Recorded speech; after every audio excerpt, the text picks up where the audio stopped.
1 अप्रैल 2026 से यूपीआई और digital payments के लिए कुछ महत्वपूर्ण बदलाव लागू हो रहे हैं। आरबीआई और एनपीसीआई ने इनका मुख्य उद्देश्य सुरक्षा को बढ़ावा और फ्रॉड कम करना बताया है। यहाँ नए नियम और बदलावों की पूरी जानकारी दी गई है। 1. Mandatory two factor authentication. सबसे बड़ा बदलाव सिक्योरिटी को लेकर है। अब सिर्फ एसएमएस पर आने वाला ओटीपी काफ़ी नहीं होगा। ओटीपी का अंत आरबीआई ने डिजिटल पेमेंट्स के लिए नया फ्रेमवर्क लागू किया है, जिसमें हर ट्रांजैक्शन के लिए कम से कम 2 वेरिफिकेशन मेथड्स जरूरी होंगे। Authentication factors. इसमें 3 चीज़ें शामिल हो सकती हैं, जो आपको पता हो, जो आपके पास हो, जो आप हो। मतलब अब बड़ी पेमेंट्स के लिए आपको पिन के साथ साथ बायोमेट्रिक्स या किसी और डायनेमिक फैक्टर की जरूरत पड़ सकती है। 2. Transaction limits. एनपीसीआई ने नए लिमिट्स और कैटेगरी वाइज बदलाव किए हैं।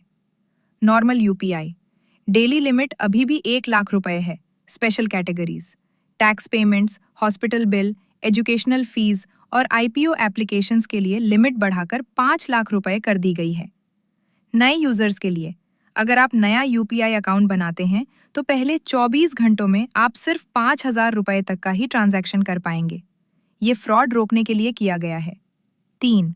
बैलेंस चेक और स्टेटस चेक पर लिमिट सिस्टम लोड कम करने के लिए कुछ रिस्ट्रिक्शंस लगाई गई हैं। बैलेंस चेक एक दिन में एक ऐप पर मैक्सिमम 50 बार ही बैलेंस चेक किया सकेगा। इससे ज्यादा करने पर अकाउंट 24 घंटे के लिए ब्लॉक हो सकता है। स्टेटस चेक किसी पेंडिंग ट्रांजैक्शन का स्टेटस चेक करने के लिए सिर्फ 3 अटेम्प्ट्स मिलेंगे और हर अटेम्प्ट के बीच 90 सेकंड्स का गैप होना चाहिए। 4. यूपीआई ऑटोपे के नियम मैंडेट जरूरी।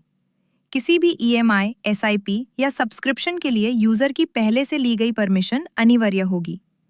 टाइम स्लॉट्स सिस्टम लोड कम करने के लिए ज्यादातर ऑटो डेबिट्स या तो सुबह 10 बजे एएम से पहले होंगे या रात 9:30 पीएम के बाद।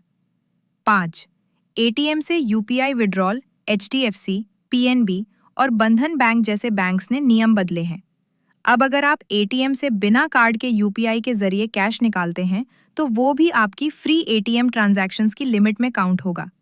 लिमिट खत्म होने पर चार्जेस लगेंगे।